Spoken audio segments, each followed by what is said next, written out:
Okay. So for the extra credit questions, I'm going to be answering the first and third ones.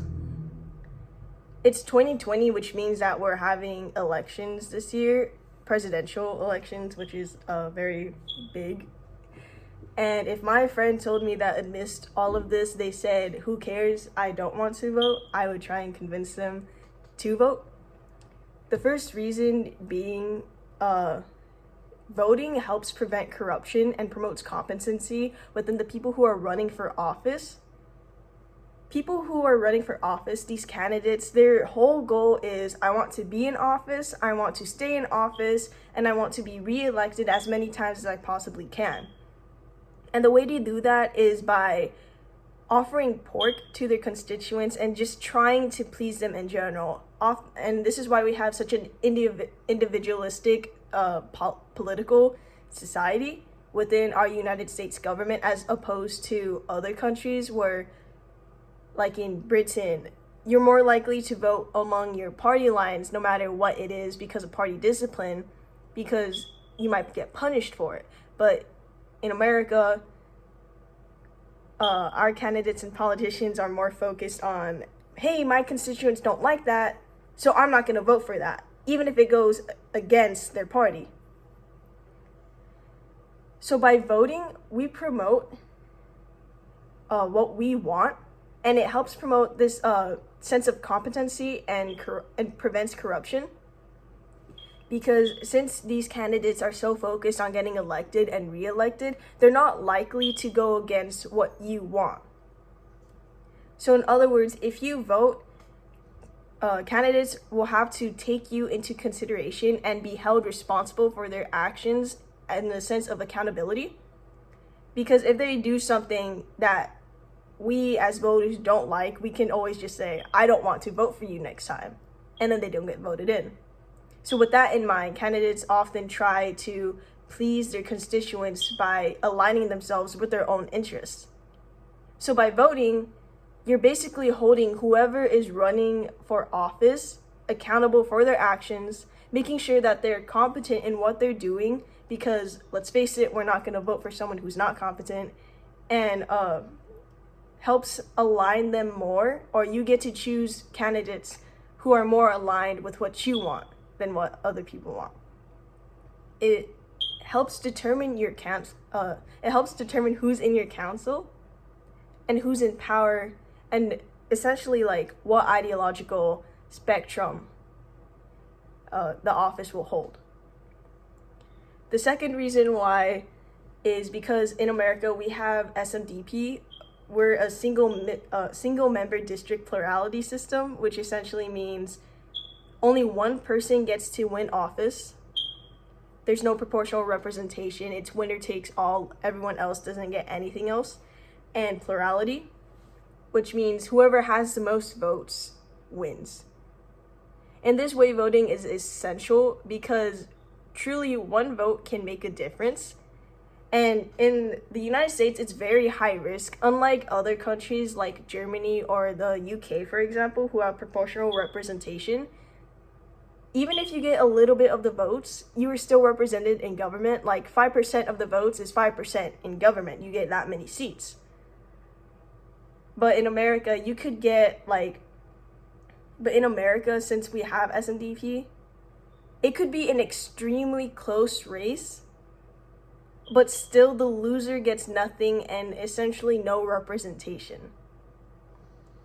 So in this way, voting is extremely crucial because it really decides what party will be in favor.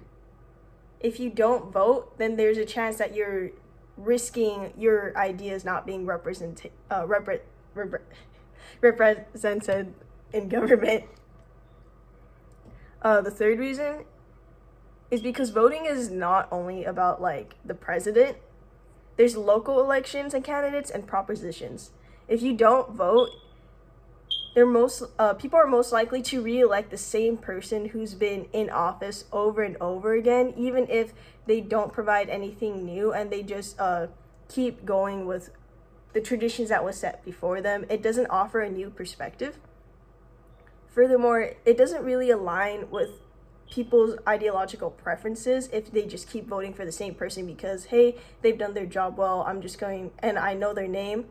They're uninformed, so they're just going to choose the best person for it.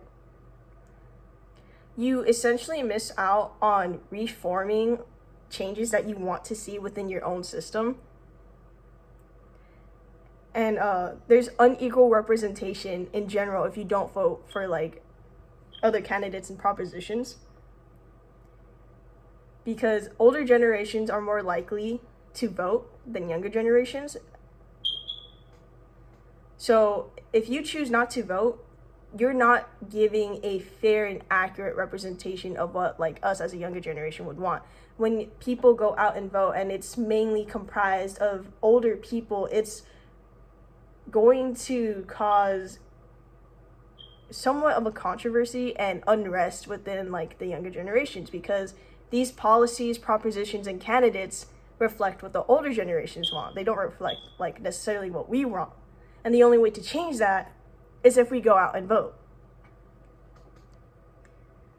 Furthermore, if you vote locally and for like propositions and candidates, you get to determine like how you want your local standards to be and how you want like your society to reflect you. Fourth reason is voting generally makes you more informed. Usually when people choose not to vote, they don't get updated. They don't really understand what's going on in our society today. And that can be said for people who do choose to vote in general, but if you choose to vote, you get you read more about the candidates, what they want, what policies they're advocating, what propositions there are, what change they're advocating for, amongst various other things. By choosing to vote, you are gaining more information on what these new changes and impacts will be, which will allow you to effectively make a decision on what you want for yourself.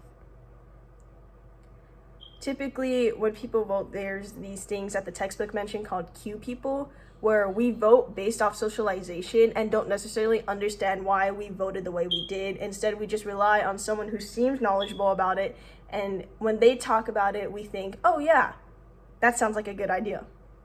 But by voting for yourself, you can make your own informed decisions and don't necessarily have to be a Q person, or if you want, you can be a Q person for other people and help rally more power for your own causes. Furthermore, this ties in with the first point that I made, that it helps prevent corruption and promotes competence, because when you vote, you have to be informed about what you're voting about. That you can't really get past that. And when you understand what these candidates are advocating and you have these informed decisions,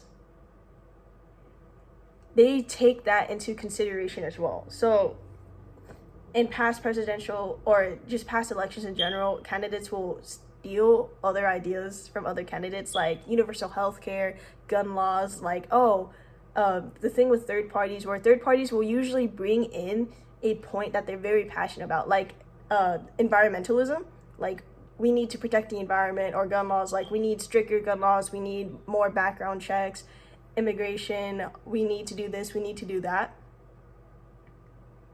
And by voting for these like third parties or people who advocate for these policies in general, as mentioned in the public opinion chapter, other candidates are going to think and view that and go, oh, they like that, so I'm going to adopt that and make it a part of my own. So it also helps candidates decide what they want their policies to be based off what like we want. And the fifth reason why you should vote is because voting makes change. America is a democracy. We get to choose the people that we want. We get to elect the people that we want. We get to send in suggestions for proposals for laws. And voting is our way of securing that bag. Voting is our method of, we want this, and it says that the majority of us want it, so we get to implement it. So not only does voting make you a more informed person, it also helps you reform whatever change you want to see, as long as you can get popular support for it. Okay. So then for the third extra credit question, it says choose a State of Union address, a president and a year. So the State of Union that I chose was from 2016 by Barack Obama. I chose this one specifically because this was Obama's last State of the Union. And this is very significant because, as you know, in 2016, we elected Donald Trump, which made our presidency go from a Democrat to a Republican, which is a shift, to be sure. And whatever policies Obama would advocate could dramatically be reversed or unsupported by Trump himself. Furthermore, I chose this State of the Union specifically because it brings up issues that we are still struggling with today. And one of these key policy proposals that Obama brought up was that he wanted to have more restrictions on guns. He wanted, quote unquote, to protect U.S. children from gun violence. And as we can see, we are still struggling with that problem in general. We still have a lot of school shootings. Actually, in March, that was the first March where there was no school shootings ever because we were in quarantine, which shows that we really still are struggling. In Obama's presidency, he enacted executive actions to try and restrict these background check loops, and to try and have more universal background checks and make it harder for people to abuse their Second Amendment privileges. However, in the Trump presidency, we can see that no real change has been made. It has been suggested and brought up a few times, but ultimately it's still a very big problem that we are facing. So in this manner, we can say that it hasn't really been followed up. It could be argued that other factors came into play that took precedence over the gun violence, but ultimately there has been no reform. Another key policy that Obama brought up was immigration. Specifically, he called our immigration system broken and he wanted to fix it. And his proposal included that he wanted to improve border security, change laws for admitting new immigrants, and create a path of citizenship for unauthorized immigrants. In 2016 and during the Trump presidency in general, they took a very different stance than Obama.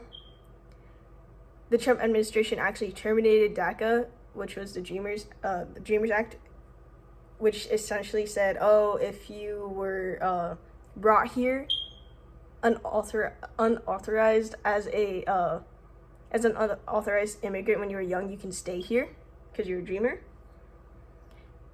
And furthermore, the Trump administration is one of their most well-known points is that they have heavy deportation of immigrants and holding them in immigration camps at the border and having families be separated.